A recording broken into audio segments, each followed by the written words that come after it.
तमाम सुनने वालों को अस्सलाम वालेकुम। दोस्तों, दुनिया में हर इंसान किसी न किसी सरजमीन से मोहब्बत करता है, क्योंकि मट्टी सिर्फ जमीन नहीं होती, यह हमारी पहचान, हमारी यादें और हमारे बुजुर्गों की अमानत होती है। लेकिन एक सवाल आज मेरे दिल में बार बार उठता है कि क्या हम अपनी मट्टी से दूर हो गए हैं? क्या हम अपनी तहजीब, अपनी जबान और अपनी रूहानी शनाख्त को भूलते जा रहे हैं? दोस्तों, याद रखिए, पाकिस्तान वो धरती है जहां मोहब्बत के चिराग जलाए गए। ये बाबा बुल्ले शाह की धरती है, ये वारिस शाह की धरती है, ये शाह इनायत की धरती है। दोस्तों, इस पाक सरजमीन ने हमें ऐसे अजीम लोग अता किए हैं। शाह इनायत कादरी ने इंसानों की बराबरी और इंसाफ की बात की और जुल्म के सामने सर न झुकाया। 17वीं सदी में जब जागीरदार गरीब किसानों का एहतसाल कर रहे थे, शाह इनायत ने एक नारा दिया, जो खेती करे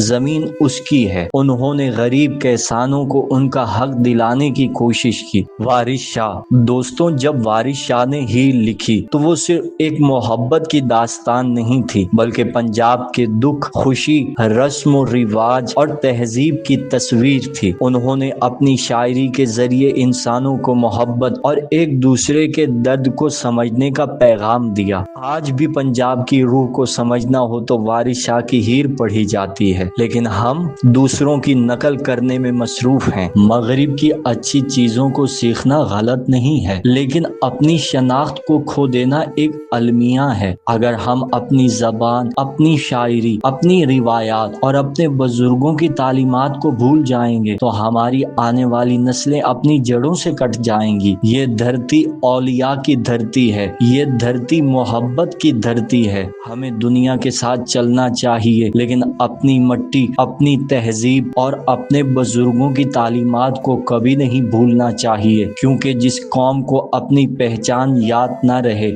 वो तारीख में खो जाती है।